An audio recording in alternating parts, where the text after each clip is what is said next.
Hi, today I'll be making a detailed comparison of Boost Mobile and Cricket Wireless. Whether you're looking for the best value, the most reliable coverage, or the smoothest experience overall, we've got you covered.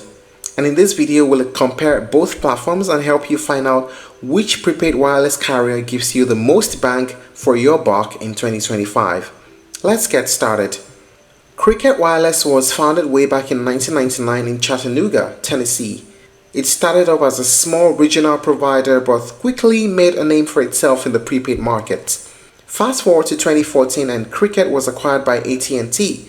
That acquisition merged Cricket with another AT&T brand called AIO Wireless, and that was a game changer. With that move, Cricket got access to AT&T's massive national network. Since then, Cricket has grown into one of the most recognizable prepaid carriers in the US.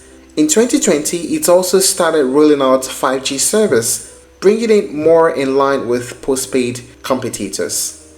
Now let's talk about Boost Mobile. It entered the US market in 2001 as a joint venture between Australian entrepreneur and Nextel Communicators. Eventually, Sprint bought Nextel and Boost came along with it.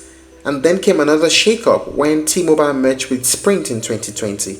Dish Network stepped in and acquired Boost as part of a government-mandated condition. That's a little background on Boost Mobile and Cricket Wireless. What do they offer?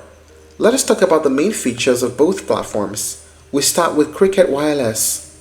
Operate fully on AT&T's LTE and 5G network, which means you get strong nationwide coverage. No contracts, no credit checks, everything is prepaid. Plans typically include unlimited talk and texts, and most offer unlimited data too, though with some limitations. And Cricket includes mobile hotspots on select plans, usually up to 15 gigabytes. Some plans come with extra perks like ad-supported streaming services. And 5G is available on all plans with compatible phones. Cricket uses data speed caps on certain plans, especially for video streaming, which is often limited to a certain resolution. They also offer multi-line discounts and family plan bundles. Now let us talk about the features of Boost Mobile. Boost has a mix of prepaid and postpaid options and is currently building its own 5G network, with coverage boosted by roaming agreements with T-Mobile and AT&T. Plans range from super budget-friendly options to unlimited data plans. They offer mobile hotspot usage on several tiers.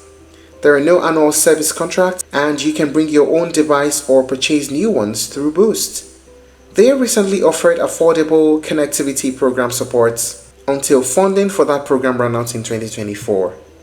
Boost also provides international calling add-ons, though these vary depending on the plan. And some of their plans come with premium data limits before deprioritization kicks in. Now let us talk about the pricing. For Cricket Wireless, it is tiered.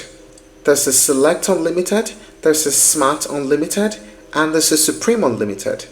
The Select Unlimited costs $35 per month with autopay, Smart Unlimited costs $45 per month with autopay, and Supreme Unlimited costs $55 per month with autopay. They also have a multi-month payment package with the prices slashed. And for Boost Mobile, there's the unlimited plan at $10 per month for the first 2 months, and then you pay $25 per month forever. This is one of the big time offers from Boost Mobile. The unlimited plus plan that costs $50 per month, and the unlimited premium that costs $60 per month, each with different perks. Now let us talk about the pros and cons of each of the platforms. We start with the Cricket Wireless. First, the pros. Reliable network backed by AT&T's infrastructure. Great nationwide coverage and consistent customer satisfaction. The family plans also offer excellent value. And the pros of Boost Mobile? Ultra low cost plans for light data users. The plan structure is flexible, including prepaid and postpaid. And a $25 per month forever on the unlimited plan is a very great perk. How about the cons?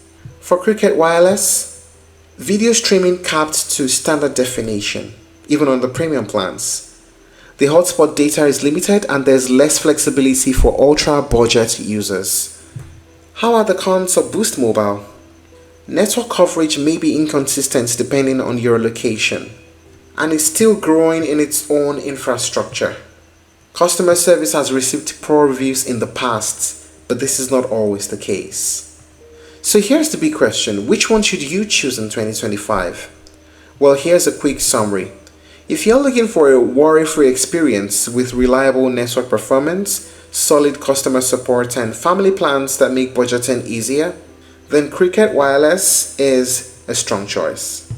But if you're trying to save money and you're okay with a bit of trial and error, and you're in an area with solid coverage from Boost's network, then Boost Mobile could be a great fit for you. You get some of the cheapest plans in the market and a couple of other things. So, if you're looking to try other alternatives, you may explore Metro by T-Mobile, Visible by Verizon, and Mint Mobile. Thank you for watching this video. Please like and share if you found it helpful, and don't forget to subscribe to our channel for more updates.